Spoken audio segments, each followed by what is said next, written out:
DK. Shivakumar ಸಾಹೇಬರಲ್ಲಿ request ಮಾಡುವಂತದ್ದು ನಾನು ನಿನ್ನೆ ಅವರ ಕಚೇರಿಗೆ ಕೂಡ ನಾನು ಮಾತನಾಡಿದ್ದೀನಿ. ಅವರ ಹತ್ರ ಸಮಯ ಕೂಡ ಕೇಳಿದ್ದೀನಿ.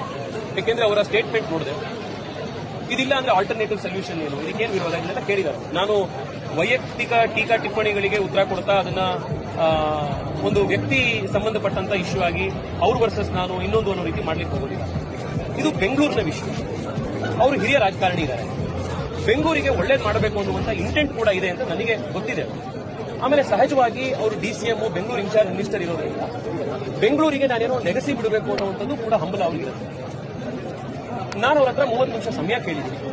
ಈ ಟನಲ್ ರೋಡ್ ಪ್ರಾಜೆಕ್ಟ್ ಯಾಕೆ ಬೆಂಗಳೂರಿಗೆ ಒಳ್ಳೇದಲ್ಲ, ಇದಕ್ಕೆ ಯಾಕೆ ಎಲ್ಲ ಎಕ್ಸ್ಪರ್ಟ್ಸ್ಗಳು ಕೂಡ ಇದನ್ನ ವಿರೋಧ ಮಾಡ್ತಾ ಇದ್ದಾರೆ ಅನ್ನೋದನ್ನ ಮನವರಿಕೆ ಮಾಡ್ಕೊಂಡು ಅಂತ ತಿಳಿಸುವಂತ ಪ್ರಯತ್ನ ಮಾಡ್ತೀನಿ. ನನಗನ್ಸುವಂತದ್ದು ಏನು ಅಂದ್ರೆ, ಯಾರು ಈ ಕನ್ಸಲ್ಟೆಂಟ್ಸ್ ಮತ್ತೆ ಕೆಲವು ಅಧಿಕಾರಿಗಳು ಈ ಪ್ರಾಜೆಕ್ಟ್ ನ ಬಗ್ಗೆ ಅವರಿಗೆ ಅಡ್ವೈಸ್ ಮಾಡ್ತಾ ಇದ್ದಾರೆ, ಬಹುಶಃ ಅವರು ಡಿ.ಕೆ. ಶಿವಕುಮಾರ್ ಅವರಿಗೆ ಈ ಟನಲ್ ರೋಡ್ ನ ಪ್ರಾಜೆಕ್ಟ್ ನ ಕೊರತೆಗಳ ಬಗ್ಗೆ, ಲಿಮಿಟೇಷನ್ಸ್ ನ ಬಗ್ಗೆ ಅವ್ರು ಗೈಡೆ ಮಾಡಿದ್ದಾರೆ. ಅವ್ರ ವಿಷಯನೇ ತಿಳಿಸಿಲ್ಲ. ಯಾಕೆಂದ್ರೆ ನನಗನ್ಸುವಂತದ್ದು ಡಿ.ಕೆ. ಶಿವಕುಮಾರ್ ಅಷ್ಟು ಎಕ್ಸ್ಪೀರಿಯನ್ಸ್ ಇರುವಂತ, ಬೆಂಗಳೂರಿಗೆ ಒಳ್ಳೇದು ಮಾಡಬೇಕು ಅನ್ನುವಂತ ಇಂಟೆನ್ಷನ್ ಇರುವಂತ ರಾಜಕಾರಣಿಗೆ ಇಂಥ ಪ್ರಾಜೆಕ್ಟ್ ನ ಲಿಮಿಟೇಷನ್ಸ್ ತಿಳಿಸಿದ್ರೆ ಬಹುಶಃ ಅವರೇ ಇದನ್ನ ಕೈ ಬಿಡ್ತಾರೆ, ಅಥವಾ ಇದರಲ್ಲಿ ಇನ್ನೂ ಮಾಡಿಫಿಕೇಶನ್ಸ್ ಇನ್ನೊಂದು ಚೇಂಜ್ ಮಾಡಿ ಏನು ಜನಕ್ಕೆ ನಿಜವಾಗ್ಲೂ ಹೆಲ್ಪ್ ಮಾಡಬಹುದು ಅನ್ನೋದ್ರ ಬಗ್ಗೆ ಅವ್ರು ಮಾಡಬಹುದು. ನಾನು ಅವ್ರ ಹತ್ರ ಸಮಯ ಕೇಳಿದ್ದೀನಿ. ಅವರನ್ನ ಹೋಗಿ ಭೇಟಿ ಮಾಡಿ ಈ ಪ್ರಾಜೆಕ್ಟ್ ನ ಬಗ್ಗೆ ಎನ್ವೈರನ್ಮೆಂಟ್ ಆಕ್ಟಿವಿಸ್ಟ್ಗಳಾಗಿರಲಿ, ಅರ್ಬನ್ ಟ್ರಾನ್ಸ್ಪೋರ್ಟ್ ಪ್ಲಾನರ್ಸ್ ಆಗಿರಲಿ, ಯಾಕೆ ಇದನ್ನ ಯಾವ ಕಾರಣಕ್ಕೋಸ್ಕರ ವಿರೋಧ ಮಾಡ್ತಾ ಇದೀವಿ ಅಂತ ಅವರಿಗೆ ತಿಳಿಸುವಂತ ಪ್ರಯತ್ನವನ್ನು ನಾವು ಮಾಡ್ತೀವಿ. ನನಗನ್ಸುವಂಥದ್ದು ಬಹುಶಃ ಕನ್ವಿನ್ಸ್ ಆಗ್ತಾರೆ. ಯಾಕೆಂದ್ರೆ ನಾನಿದನ್ನ ಸರಿ ಇದ್ರೂ ವಿರೋಧ ಮಾಡ್ತೀನಿ ಅಂತ ಹಠ ಮಾಡೋದು ಎಷ್ಟು ತಪ್ಪು, ಇದನ್ನ ತಪ್ಪಿದ್ರೂ ಕೂಡ ನಾವು ಮಾಡೇ ಮಾಡ್ತೀವಿ ಅಂತ ಜಿದ್ದಿಕೊಳ್ಳೋದು ಕೂಡ ಅಷ್ಟೇ ತಪ್ಪು.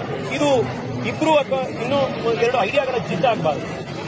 ಸರಿ ತಪ್ಪುಗಳನ್ನು ಆಲೋಚನೆ ಮಾಡಿ ಬೆಂಗಳೂರಿಗೆ ಯಾವ್ದು ಒಳ್ಳೇದು ಅದನ್ನು ನಾವೆಲ್ಲರೂ ಮಾಡಬೇಕಿದೆ. ಅದ್ರ ಜೊತೆಗೆ ಅವ್ರು ನಿನ್ನೆ ಇದನ್ನು ಹೇಳಿದ್ದಾರೆ, ತೇಜಸ್ವಿಗೆ ಬೆಂಗಳೂರಿನ ಕುರಿತಾಗಿ ಪ್ಲಾನ್ ಆಫ್ ಆಕ್ಷನ್ ಏನಿದೆ ಟ್ರಾಫಿಕ್ ಸಲುವಾಗಿ ಅದನ್ನು ಕೂಡ ನಾನು ತಯಾರು ಮಾಡ್ತಾ ಇದ್ದೀನಿ.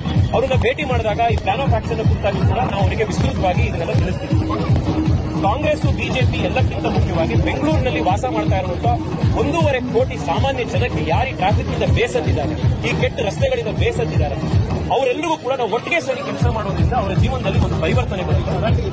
ಆ ಪೊಲಿಟಿಕಲ್ ಮೆಚುರಿಟಿಯನ್ನು ತೋರಿಸಿ ನಾವು ಕೆಲಸ ಮಾಡಬೇಕು ಅನ್ನುವಂತ ನನ್ನ ಅಪೇಕ್ಷೆ ಇದೆ.